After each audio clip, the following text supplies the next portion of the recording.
Student ITI वाला knowledge का online portal में आप सभी का स्वागत है।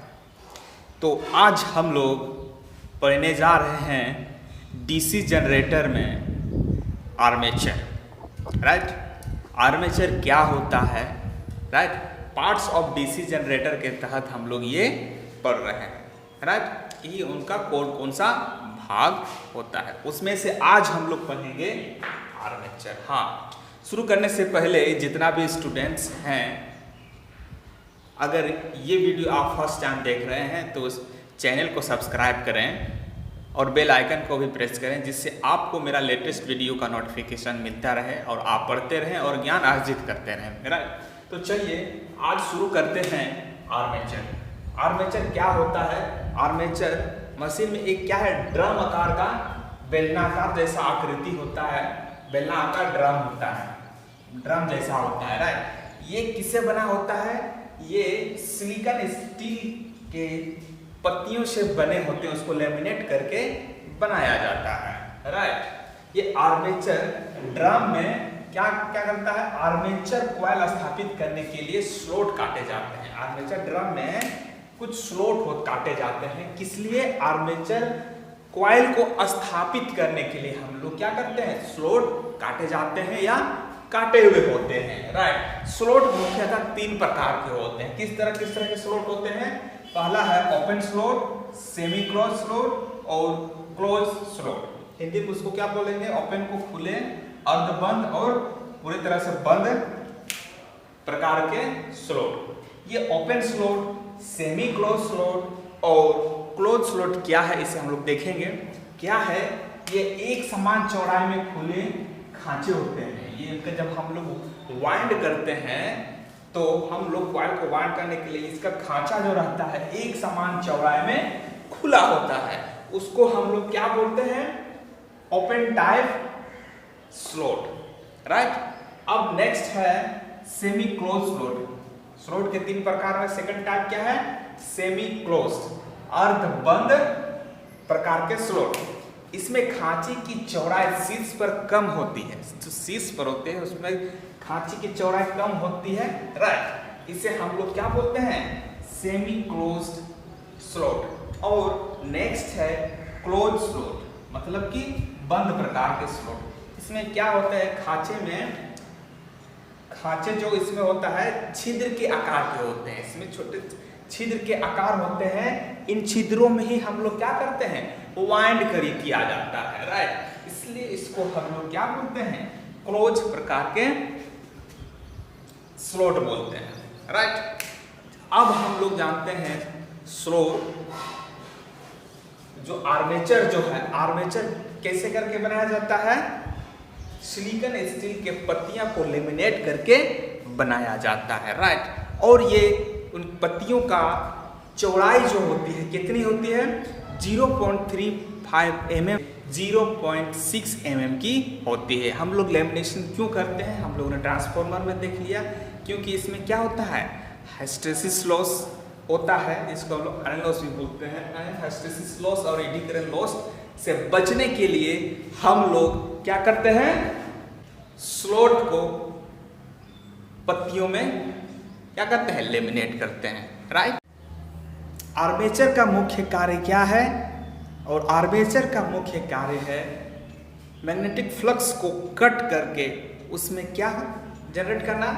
विद्युत वाहक बल पैदा करना। इनका मुख्य काम क्या है? हमारा मैग्नेटिक फ्लक्स को वो कट करता है, जिससे मेरा आर्मेचर में विद्युत वाहक बल पैदा हो जाता है। मेन काम क्या है? विद्युत वाहक बल पैदा करना मैग्नेटिक फ्लक्स को कट करके। तो अब हम लोग देखेंगे कम्यूटेटर। क्या देखेंगे? कम्यूटेटर क्या होता है, कैसे बनाया जाता है।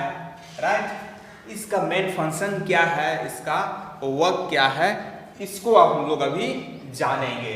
तो क्या है? ये आकार में कैसा होता है? ये कम्यूटेटर आकार में वृत्ताकार होता है। राइट, और ये कैसे करके बनाया जाता है? हार्ड ड्रॉन तांबे की मोटी पत्तियों को बेकेलाइट के आधार पर कसकर बनाया जाता है। कैसे बनाया जाता है? हाथ ड्रॉन तांबे की मोटी पत्तियों को बेकेलाइट के आधार पर कसकर बनाया जाता है। राइट। वो पत्तियों के बीच में खाली स्थान होते हैं, रिक्त स्थान होते हैं, जिसको हम लोग एयर गैप बोलते हैं, जिसमें अवरक भरा जाता है। राइट। अब ये कम्यूटेटर जो है आर्मेचर शाफ्ट पर स्थापित कर दिया जाता है। कहाँ पर स्थापित किया जाता है? कम्यूटेटर शाफ्ट पर। और इसके पत्तियों के सिरों पर, इसके पत्तियों के सिरों पर, कम्यूटेटर के पत्तियों के सिरों पर आर्मेचर वाइंडिंग्स के सिरे सोल्डर कर दिए जाते हैं। जो आर्मेचर वाइंडिंग करके जो उसके सिरे आते हैं उनको कम्यूटेटर के सिरे से सोल्डर कर दिए जाते हैं। और इनका मेन फंक्शन क्या है? इसका मुख्य कार्य है आर्मेचर कॉइल में पैदा हुए विद्युत वाहक बल को डीसी के रूप में बाह्य परिपथ को प्रदान करना। हम लोगों को ये सप्लाई क्या देता है?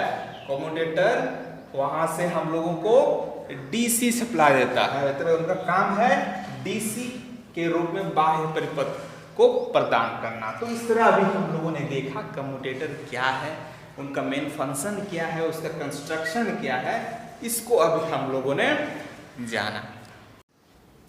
अब देखेंगे brush and brush holder. Brush तथा ब्रश होल्डर का क्या काम है उसको अभी हम लोग देखेंगे। राइट। तो डीसी जनित्र द्वारा उत्पन्न विद्युत वाहक बल ईएमएफ को क्या करता है? कम्यूटेटर से बाह्य परिपथ को प्रदान करने के लिए जो युक्ति का प्रयोग होता है उसे हम लोग क्या कहते हैं? ब्रश। क्या कहते हैं? इस युक्ति के द्वारा हमको डीसी जनित्र के द्वारा उत्पन्न विद्युत वाहक बल को कम्यूटेटर से बाह्य परिपथ को प्रदान करता है। राइट। अब छोटी मशीन में जो ब्रश जो लगे होते हैं वो कार्बन के लगे होते हैं, जिसे हम लोग क्या बोलते हैं? Carbon brush. और बड़ी मशीनों में कार्बन और तांबे के मिश्रण से बना ब्रश का प्रयोग करते हैं। छोटे मशीनों में क्या है? छोटे मशीनों में कार्बन ब्रश यूज करते हैं और बड़ी मशीनों में कार्बन और तांबे के मिश्रण से बना ब्रश का उपयोग करते हैं। अब देखेंगे इन ब्रश का उपयोग करने का क्या लाभ है, मुख्य कार्य क्या है इनका मुख्य कार्य है कम्यूटेटर के साथ फिसलता हुआ संपर्क स्थापित करना, स्लाइडिंग कांटेक्ट उसको बनाए रखना। राइट। जिससे कि मेरा आर्मेचर भी घूम सके और हमको क्या मिल सके? विद्युत वाहक बल। आर्मेचर जो फ्लक्स कट किया उससे हमको क्या मिला? विद्युत वाहक बल। और उस विद्युत वाहक बल को कम्यूटेटर से ये क्या रहता है?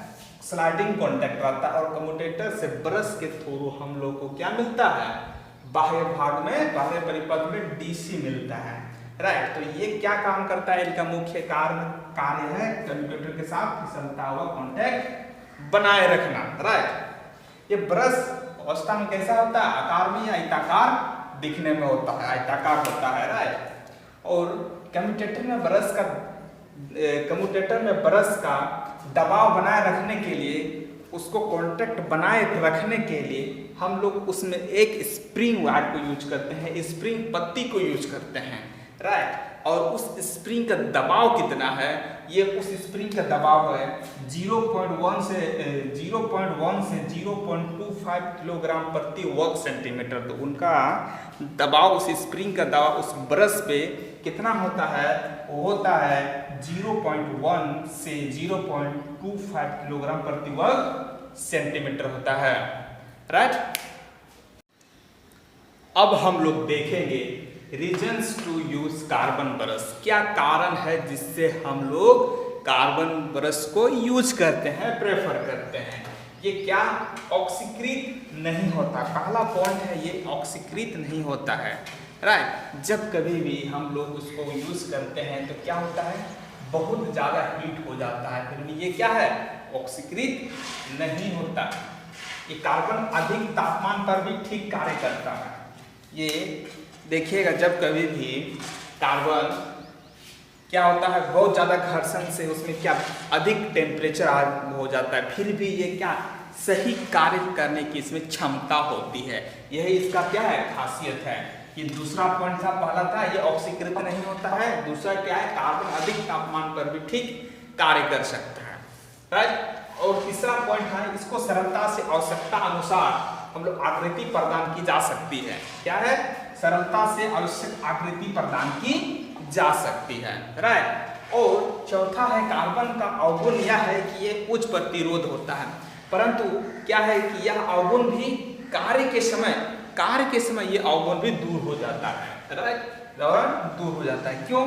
क्योंकि टेम्परेचर क्या होता है, हाई हो जाता है, जिससे मेरा क्या है, रेजिस्टेंस लो हो जाता है और ये सुगमता से सही से काम कर सकता है, राइट।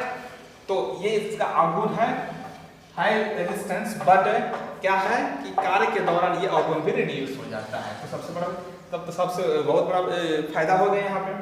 अब नेक्स्ट क्या है, इसमें विद्युत वहन करने की जो क्षमता है कार्बन ब्रश में, वो 4 से 6 एम्पियर प्रति वर्ग सेंटीमीटर। क्या है, 4 से 6 एम्पियर प्रति वर्ग सेंटीमीटर, जो हम लोग के लिए उपयुक्त है, राइट। अब लास्ट है, कार्बन एक नम्र पदार्थ है, नर्म पदार्थ है। कैसा है, नर्म पदार्थ है, अतः यह स्वयं ही घिस जाता है, परंतु कम्यूटेटर को नहीं घिसने देता है। ये क्या करता है, नर्म पदार्थ होने से ये अपने आप स्वयं घिस जा सकता है, परंतु कम्यूटेटर को घिसने नहीं देता है, राइट। इसका सबसे बड़ा ये रीजन है, सबसे बड़ा फायदा है, राइट, कि दूसरा को वो हानि नहीं पहुंचा रहा, ये अपने ही स्वयं घिस जा रहा है। तो इस तरह हम लोगों ने देखा reasons to use carbon brush की क्या रीजन्स है जिससे हम लोग कार्बन ब्रश को यूज करते हैं। वीडियो को अंत तक देखने के लिए बहुत बहुत धन्यवाद। आपने इस वीडियो लेक्चर में बहुत कुछ सीखा। अगर आप ये वीडियो फर्स्ट टाइम देखें तो आप इस चैनल को सब्सक्राइब करें और बेल आइकन को भी प्रेस करें, जिससे आपको मेरा लेटेस्ट वीडियो का नोटिफिकेशन मिलता रहे, राइट। और लास्ट में ही आप अपना नाम कमेंट करें, अपना नाम, रोल नंबर, सेशन कौन सा ITI से हैं, ये कमेंट करें।